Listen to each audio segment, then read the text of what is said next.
Dear students, we are studying about the introduction of organizational behavior. संगठनात्मक व्यवहार क्या है? हम लगातार ये समझने का प्रयास कर रहे हैं और आज हम जानेंगे संगठनात्मक व्यवहार की मान्यताएं, महत्व और आलोचना।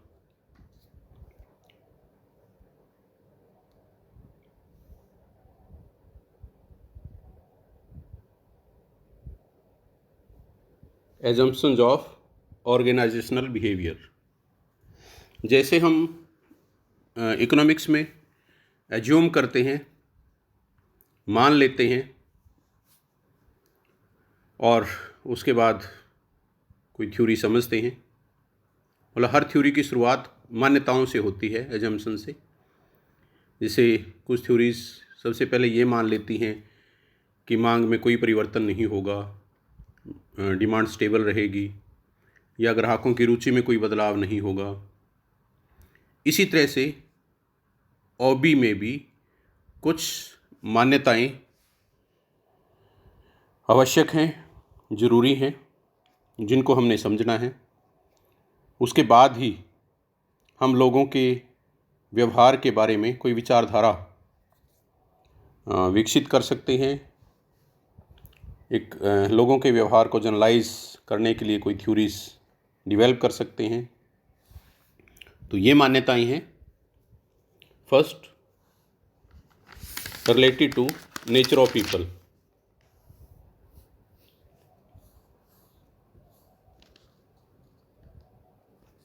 लोगों के प्रकृति से संबंधित, कि लोगों की प्रकृति किस तरह की हम मान के चलें, जिसके बाद उनके व्यवहार को हम समझ सकें। तो ये कुछ रियलिटीज़ भी हमें इनमें नज़र आएंगी मान्यताओं में। जैसे पहली मान्यता है जो लोगों से संबंधित है, डिस्टिंक्टिव इंडिविजुअल ट्रेड्स, व्यक्तिगत विशेषताओं में भिन्नता। इस मान्यता के अनुसार जिस तरह से किन्हीं भी दो लोगों के फीचर नहीं मिलते, हर दो लोगों के फीचर एक दूसरे से भिन्न होते हैं, हाथों की रेखाएं नहीं मिलती, उसी तरह से दो लोगों के विचार भी हूबहू कभी नहीं मिलते। विशेषताएं जो लोगों की सोच से, साइकोलॉजी से संबंधित हैं, जैसे लोगों के एटीट्यूड हैं, परसेप्शन हैं, पर्सनैलिटीज़ हैं, लर्निंग प्रोसेस हैं, मोटिवेशनल फैक्टर्स हैं, वो सारे डिफरेंट हैं, अलग अलग हैं। कोई व्यक्ति किसी तरह के मोटिवेशनल फोर्स से इंस्पायर होते हैं, कोई दूसरा कोई और मोटिवेशनल फोर्स से। एक व्यक्ति किसी विशेष प्रकार के लीडरशिप स्टाइल को पसंद करता है, दूसरा किसी और टाइप के लीडरशिप स्टाइल को। कई मॉनेटरी इंसेंटिव ज़्यादा लाइक करते हैं, कई नॉन मॉनेटरी इंसेंटिव को ज़्यादा पसंद करते हैं। तो इस तरह से लोगों में व्यक्तिगत विशेषताएं भिन्न भिन्न हैं, अलग अलग हैं। ये पहली मान्यता है। दूसरा, एन इंडिविजुअल इन टोटलिटी। एक व्यक्ति को संपूर्णता में देखना आवश्यक है, यानी कोई भी व्यक्ति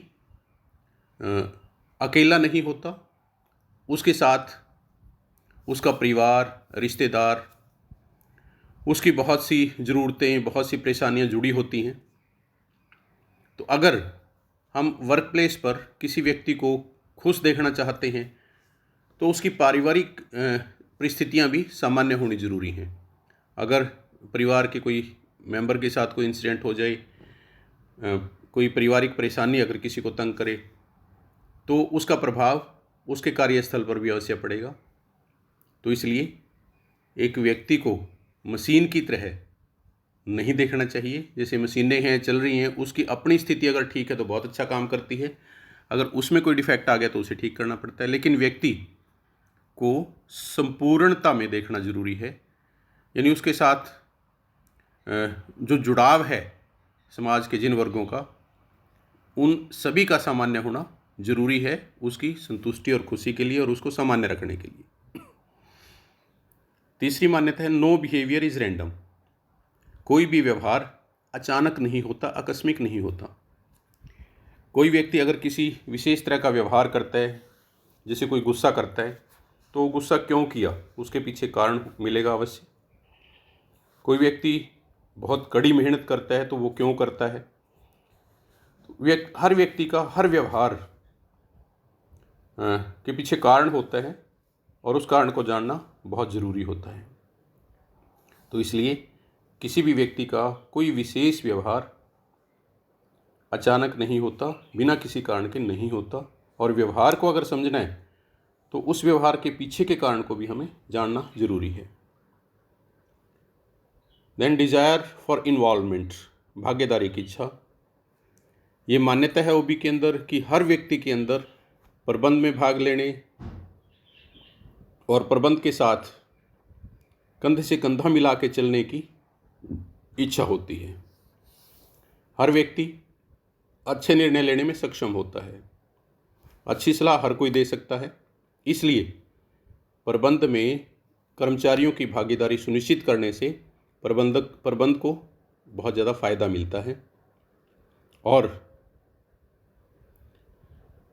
हर कर्मचारी चाहता है कि उसे प्रबंध में भागीदारी का अवसर दिया जाए। और पांचवी मान्यता है human being is not an economic tool.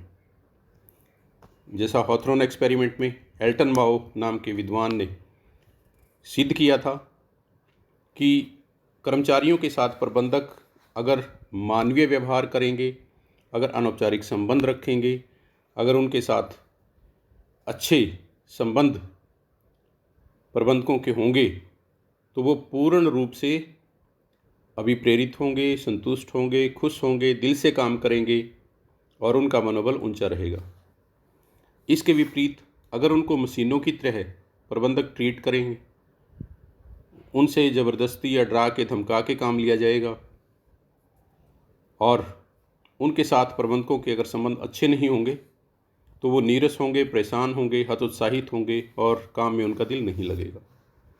तो इसलिए ओबी की ये मान्यता है कि जो मानव घटक है उत्पादन का, ये जो मानव साधन है, ये कोई आर्थिक उपकरण नहीं है जैसे money, machine, material, methods non living entities हैं, लेकिन ह्यूमन फैक्टर एक लिविंग एंटिटी है। इसलिए मानव जो फैक्टर है उत्पादन का, उसकी इमोशंस, उसकी चाहत, उसकी पसंद नापसंद का भी प्रबंधकों को अवश्य ख्याल रखना चाहिए। तो ये 5 फैक्टर थे which were related to human beings, मानव संसाधन से संबंधित थे। दूसरी ओर 2 ऐसे घटक बताए हैं जो ऑर्गेनाइजेशन से संबंधित हैं, नेचर ऑफ ऑर्गेनाइजेशंस। पहला ऑर्गेनाइजेशन इज सोशल सिस्टम। हम जिस संस्था में मानव व्यवहार को समझने जा रहे हैं, उस संस्था की विशेषता ये होती है कि वो आइसोलेशन में नहीं चल रही होती, वो किसी वीरान वातावरण में कार्यरत नहीं होती, बल्कि समाज का एक हिस्सा होती है। और समाज का संस्था से और संस्था का समाज से जुड़ाव होता है। समाज संस्था को और संस्था समाज को प्रभावित करते हैं। जैसे मल्टीनेशनल कंपनीज जब हर देश में आई, इनका जाल फैला, तो दूसरे देशों में जैसी डिमांड थी प्रोडक्ट्स की, जैसे कोका कोला जब आया तो जो लोग छाछ पिया करते, जो शिकंजवी, नींबू वगैरह पिया करते, वो भी कोक के शौकीन हो गए और उन्होंने अपने जो परंपरागत पेय पदार्थ थे उनकी जगह कोल्ड ड्रिंक पीना शुरू कर दिया। इसी तरह से जब जंक फूड आए तो जो लोग बहुत हेल्दी फूड लिया करते थे वो जंक फूड के आदी हो गए। तो इस तरह से संस्थाएं समाज को प्रभावित करती हैं और समाज की जो कल्चर हैं, ट्रेडिशंस हैं, रिलीजन्स हैं, लोगों की पसंद हैं, वो संस्थाओं को प्रभावित करते हैं। इसलिए हर एक संस्था, हर एक संगठन सामाजिक प्रणाली है, सोशल सिस्टम है। और दूसरा म्यूचुअल इंटरेस्ट, पारस्परिक हित। संस्था से कर्मचारी सीधे तौर पे जुड़े होते हैं, दूसरी ओर संस्था के स्वामी, शेयर होल्डर्स या मालिक, और दोनों के हित एक दूसरे से अलग हैं। शेयर होल्डर्स या डायरेक्टर्स ये चाहते हैं कि ज़्यादा से ज़्यादा लाभ हों। शेयर होल्डर चाहते हैं कि हमें डिविडेंड के रूप में वो बांट दिए जाएं, लेकिन बोर्ड ऑफ डायरेक्टर अक्सर ये चाहता है कि लाभांश ज़्यादा ना दे करके री इन्वेस्ट ज़्यादा किया जाए, संस्था में रिजर्व्स और फंड्स क्रिएट किए जाएं। दूसरी ओर कर्मचारी हमेशा ज़्यादा सैलरी बोनस की डिमांड करेंगे अक्सर। तो अगर सैलरीज और बोनस ज़्यादा दिए जाएंगे तो शेयर होल्डर्स और डायरेक्टर्स का हिस्सा सैलरी और बोनस के रूप में जाएगा। तो इस तरह से इंटरेस्ट क्लैश करते हैं अलग अलग पक्षों के। इसी प्रकार जो बाहर के पक्षकार हैं, जो कंपनी से जुड़े होते हैं, कस्टमर्स हैं, ग्राहक, उनका हमेशा यही इंटरेस्ट होता है कि हमें कंपनी अच्छे से अच्छे प्रोडक्ट, बढ़िया क्वालिटी के प्रोडक्ट कम कीमत पे दे। दूसरी ओर जो संस्था के लोग हैं वो चाहेंगे कि प्रॉफिट ज़्यादा हो, और प्रॉफिट ज़्यादा दो ही तरीके होंगे, या तो क्वालिटी इन्फीरियर करके या फिर प्राइसेस ज़्यादा लेके। और कंपटीशन में प्राइसेस इंक्रीज़ करना भी उतना आसान नहीं होता। तो इसलिए हम देखते हैं कि बहुत सी कंपनियां क्वालिटी से ही कंप्रोमाइज़ कर बैठती हैं। जैसे कई चीज़ों की पैकिंग जो लिक्विड और सॉलिड दोनों फॉर्म में होते हैं, जैसे घी है, वनस्पति घी, पहले किलोस में पैकिंग हुआ करती, बाद में वो लीटर्स में कर दिया। तो इस तरह की बहुत सी स्ट्रेटजीज अडॉप्ट कर लेती हैं जिनसे कस्टमर उतने संतुष्ट नहीं रह पाते। तो इस तरह से जो संगठन हैं, संस्थाएं हैं, उनमें बहुत से पक्षकार उनसे जुड़े होते हैं और उनके इंटरेस्ट क्लैश करते हैं, और उनके बीच एक सामंजस्य स्थापित करना वो प्रबंध की ज़रूरत होती है, प्रबंध के लिए ज़रूरी होता है। तो इस तरह से ये कुछ एजम्पशंस, कुछ मान्यताएं बताई गई हैं जिनको ध्यान में रखना ओबी की थ्योरीज को समझने के लिए बहुत ज़रूरी है। और इन मान्यताओं को ध्यान में रखते हुए हम अनेक विद्वानों की थ्योरीज को, जो पिछले लेक्चर में बताया गया है, historical development of management as well as organisation behaviour, तो उन थ्योरीज से हमें काफ़ी हद तक समझ में आ जाता है कि organisation behaviour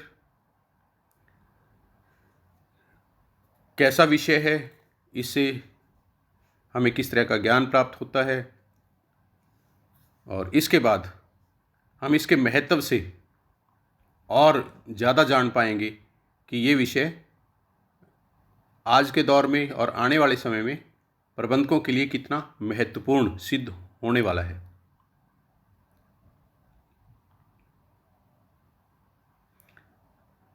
significance of organisational behaviour, संगठनात्मक व्यवहार का महत्व।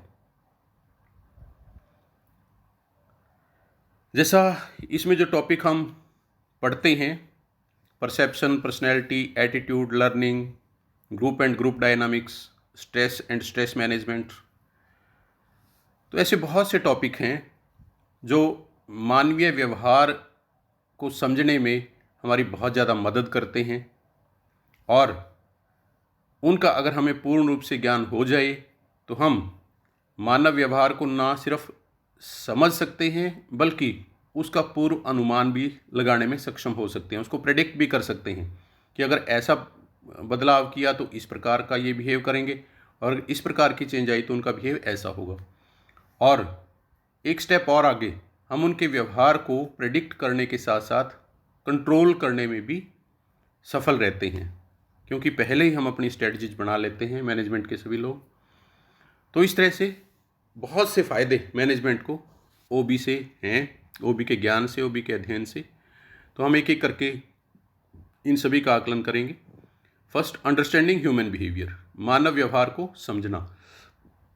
ओबी का सबसे पहला जो महत्व है वो इस वजह से है कि इस विषय के ज्ञान के बाद हम किसी भी संस्था और संगठन में काम कर रहे हर व्यक्ति के व्यवहार को समझने में सक्षम हो जाते हैं, और कोई विशेष प्रकार का व्यवहार क्यों करता है, उसके पीछे कारण क्या हैं, ये हमें बखूबी समझ आना शुरू हो जाता है। दूसरा, प्रेडिक्टिंग ह्यूमन बिहेवियर। हर मानव के व्यवहार को समझने के साथ साथ हम पूर्वानुमान लगाना शुरू कर सकते हैं, आकलन करने में सक्षम हो जाते हैं कि अगर हमने नीतियाँ परिवर्तित की, इस प्रकार के निर्णय लिए, ऐसी पॉलिसीज अडॉप्ट की, तो किस सबॉर्डिनेट का बिहेव कैसा होगा, कौन रिएक्ट करेगा, कौन खुशी खुशी उसको एक्सेप्ट करेगा। तो इस तरह से हम हर मानव के व्यवहार को समझने के बाद एक स्टेप और आगे लाए जाने वाले परिवर्तनों के बाद उनका व्यवहार कैसा होगा, ये प्रेडिक्ट करने में, ये पूर्वानुमान लगाने में सक्षम हो जाते हैं। ये भी ओबी की वजह से ही संभव हो पाता है। तीसरा, कंट्रोलिंग ह्यूमन बिहेवियर। ना केवल व्यवहार को समझना और प्रेडिक्ट करना, बल्कि उसे कंट्रोल कैसे करेंगे। जो लोग विरोध में खड़े होंगे तो उनके विरोध को शांत कैसे करेंगे, इस प्रकार के निर्णय लेने में भी अगर ओबी का ज्ञान प्रबंधक को पूरी तरह से है, वो सक्षम हो जाता है, वो सफल रहता है और विरोध करने वाले लोगों को पूरी तरह से नियंत्रित करना वो सीख जाता है। Fourth, increasing performance level. अगर लोग संतुष्ट होंगे, अगर उनके व्यवहार को हम जैसा चाहते हैं उस तरह से निर्देशित करने में सफल रहेंगे, पूरी तरह से नियंत्रित रखेंगे, अगर हम जैसा चाहते हैं वैसा व्यवहार लोगों से करवा पाएंगे, तो लोगों के बीच आपसी तालमेल, सामंजस्य बहुत अच्छा रखने में और कर्मचारियों और प्रबंधकों के आपसी संबंध विकसित करने में कामयाब हो पाएंगे, जिसकी वजह से संस्था का हर व्यक्ति संतुष्ट होगा, खुश होगा, अभिप्रेरित अपने आप को महसूस करेगा, पूरी लगन से काम करेगा और उसका परफॉर्मेंस लेवल हाई रहेगा, ज़्यादा से ज़्यादा काम करने का हर कोई प्रयास करेगा। Providing base for human relation management, HRM। Human relation management बहुत इम्पॉर्टेंट है, जिसके तहत लोगों की भर्ती से लेके रिटायरमेंट तक के सारे काम किए जाते हैं।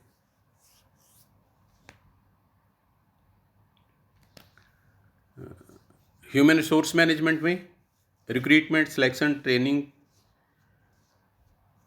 Placement, promotion, retirement, transfers, remuneration, सभी कार्य बहुत इम्पॉर्टेंट हैं और प्रभावी तरीके से ये सारे काम तभी किए जा सकते हैं जब भर्ती से पहले ही हम जिन कर्मचारियों की भर्ती करने जा रहे हैं उनको ऑर्गेनाइजेशन बिहेवियर की थ्योरीज के अनुकूल हम पूरी तरह से परख के, जांच के, जिस योग्यता के, जिस अनुभव के लोग हमें चाहिए वैसे ही अगर सेलेक्ट करते हैं, चयनित करते हैं, उसके बाद उनको प्रॉपर ट्रेनिंग देते हैं, उनके व्यवहार को जैसा हम चाहते हैं उस प्रकार से विकसित करने में सक्षम रहते हैं, उनकी रेम्यूनरेशन उनके कार्यों के अनुरूप निर्धारित करते हैं, तो हमारा HRM बहुत इफ़ेक्टिव रहेगा। तो इस तरह से OB HRM human resource management को भी प्रभावी बनाने में सहायक रहता है और जो ह्यूमन रिलेशंस हैं वो बहुत इफ़ेक्टिव हम बना सकते हैं अगर OB को प्रभावी तरीके से लागू रखें तो। Then developing amicable industrial relations.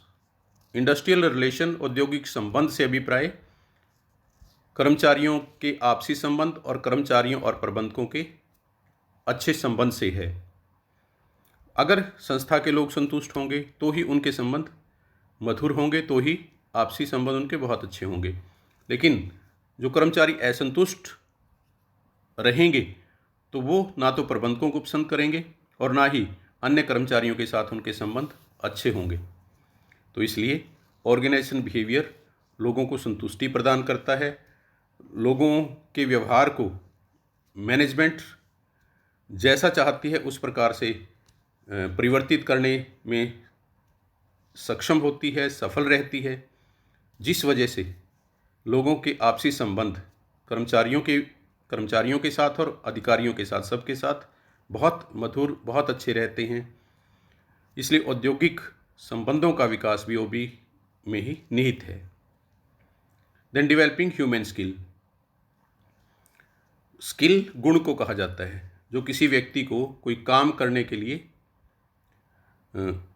सार्थक बनाता है, सफल बनाता है। ह्यूमन स्किल ऐसा गुण है जो एक व्यक्ति दूसरे व्यक्ति के साथ तालमेल बनाए रखने के लिए जिसका होना ज़रूरी है। यानी लोगों के बीच जो सोशल रिलेशन हैं, सामाजिक संबंध हैं, आपसी भाईचारा और प्यार की भावना है, वो भावना ह्यूमन स्किल की वजह से ही विकसित हो पाती है। या हम ये कह सकते हैं कि ह्यूमन स्किल ही है जिसकी वजह से लोगों में आपसी अच्छे संबंध विकसित होते हैं। और ओबी यही काम मुख्य रूप से करती है, क्योंकि ओबी के अंदर लोगों के उस व्यवहार को परिवर्तित कर दिया जाता है, चेंज कर दिया जाता है या इम्प्रूव कर दिया जाता है, जिस व्यवहार की वजह से दूसरे लोगों से उसके संबंध बिगड़ने का डर रहता है, कर्मचारियों से या मैनेजमेंट के लोगों से। तो इसलिए ओबी के माध्यम से प्रबंधकों द्वारा कर्मचारियों के अंदर ह्यूमन स्किल डेवलप करने का लगातार प्रयास किया जाता रहता है।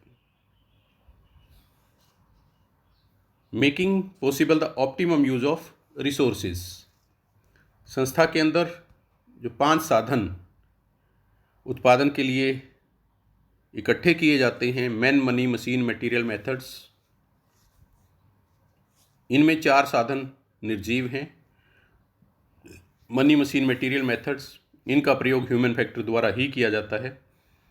और ओबी ह्यूमन फैक्टर को एफिशिएंट बनाता है, उनके अंदर ह्यूमन स्किल डेवलप करता है, उनके आपसी संबंध बहुत मजबूत और अच्छे बनाने में ऑर्गेनाइजेशन बिहेवियर का अहम योगदान रहता है।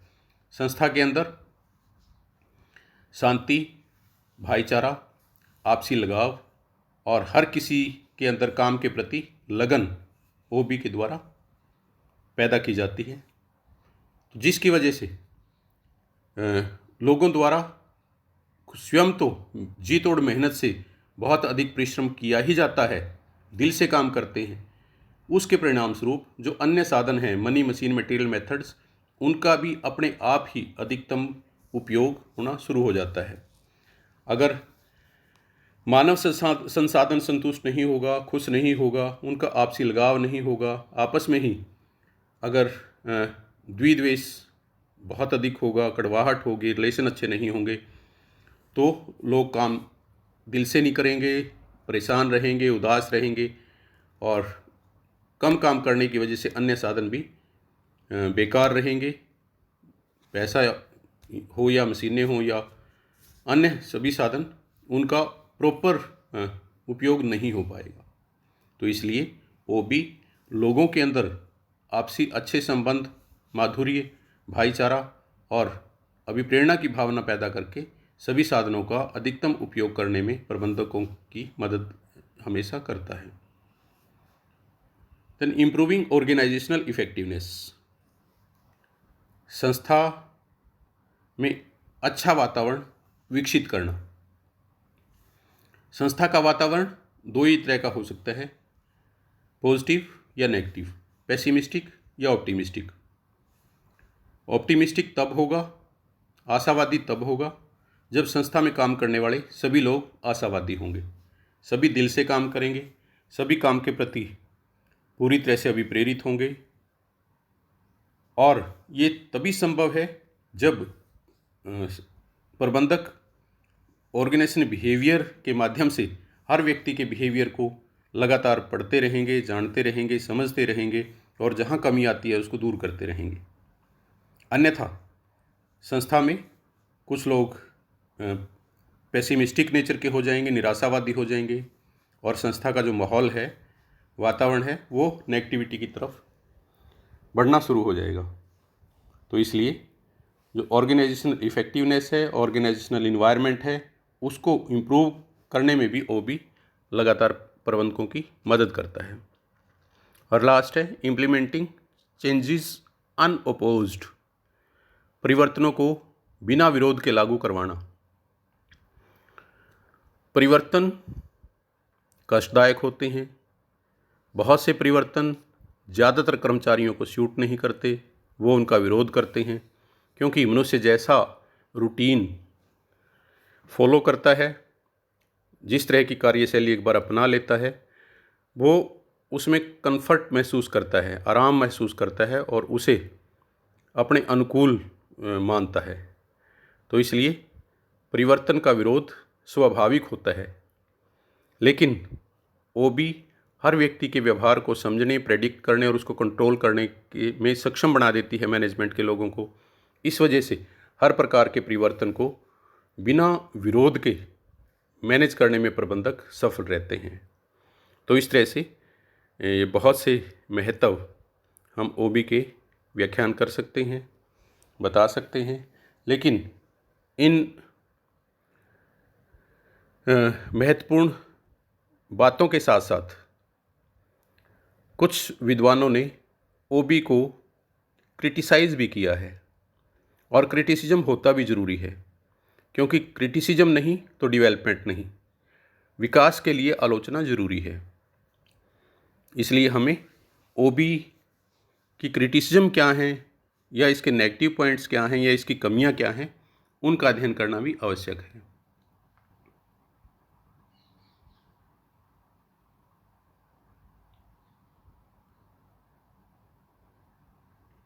Criticism of organisational behaviour. First, only descriptive but not prescriptive. जैसे एक डॉक्टर के पास हम जाते हैं, वो हमें टेस्ट लिखता है, ब्लड टेस्ट करवाओ जी, या अल्ट्रासाउंड करवा के लाओ, तो हम उसके कहे अनुसार पैथोलॉजिस्ट के पास जाते हैं, लैब में जाते हैं, वहाँ से एक्सरे, अल्ट्रासाउंड या ब्लड टेस्ट की रिपोर्ट्स वगैरह कलेक्ट करते हैं।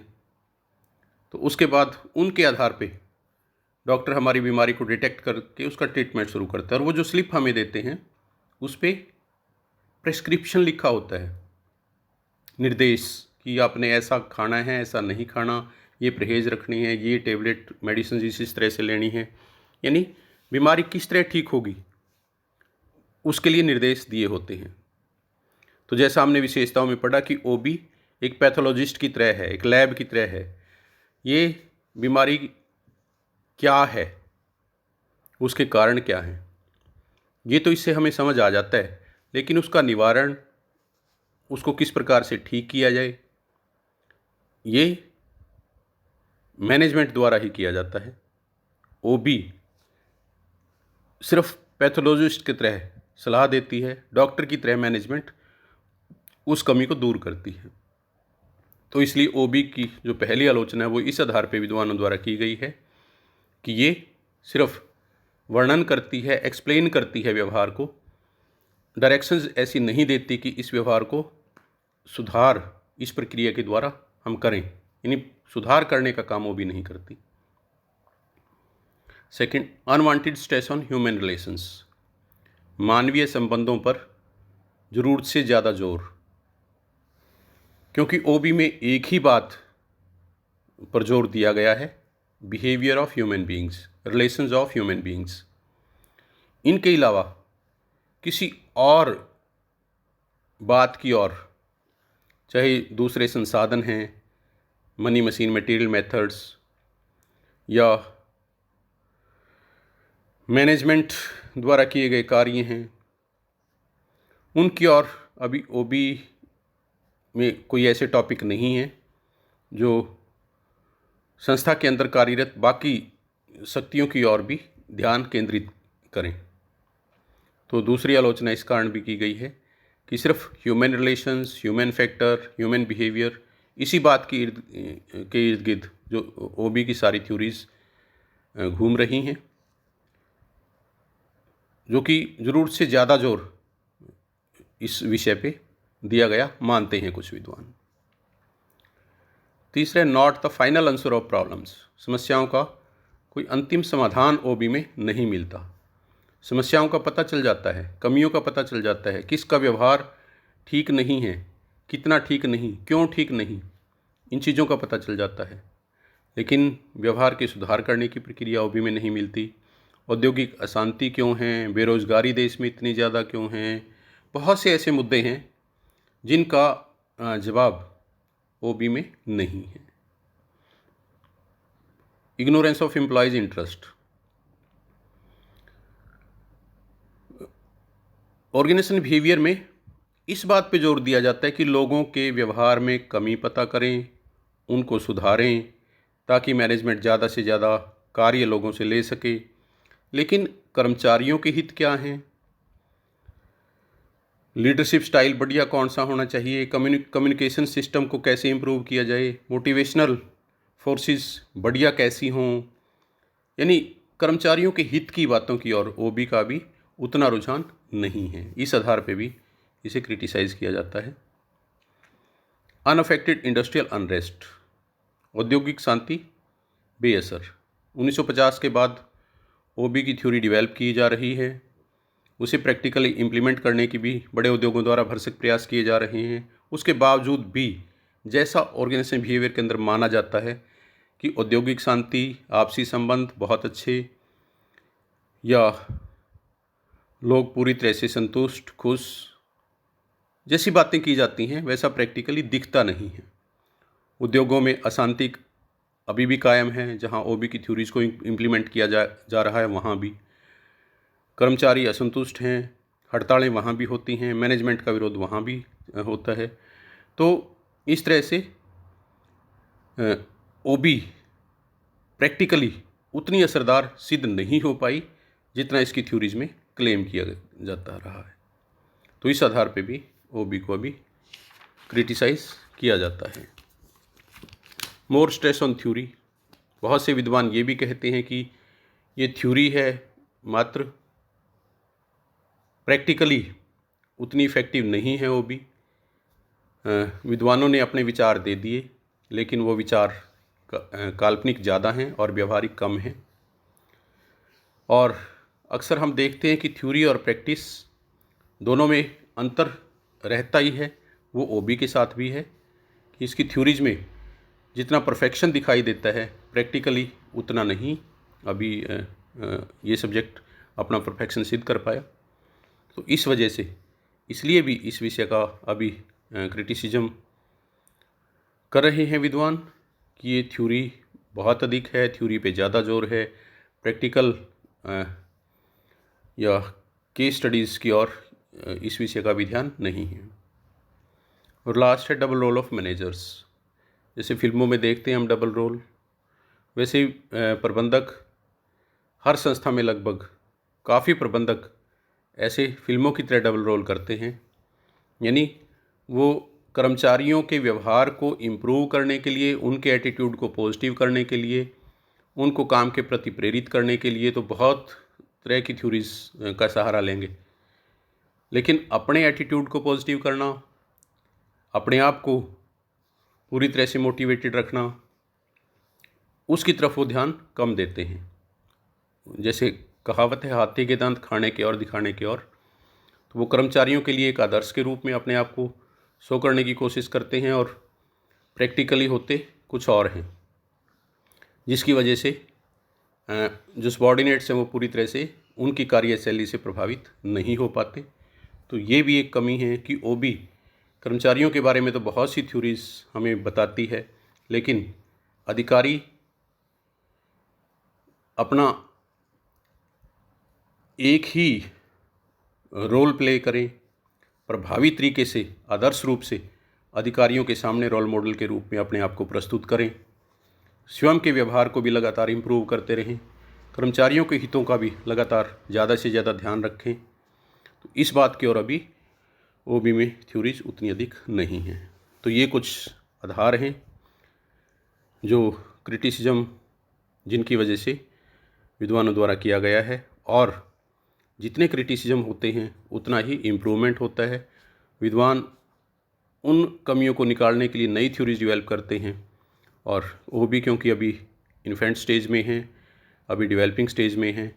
तो जितनी हम इसकी क्रिटिसिज्म ढूंढेंगे, जितनी कमियां पता लगाएंगे, उतना ही इसकी थ्योरीज में और सुधार करने में सफल होंगे। Thank you please, thanks a lot.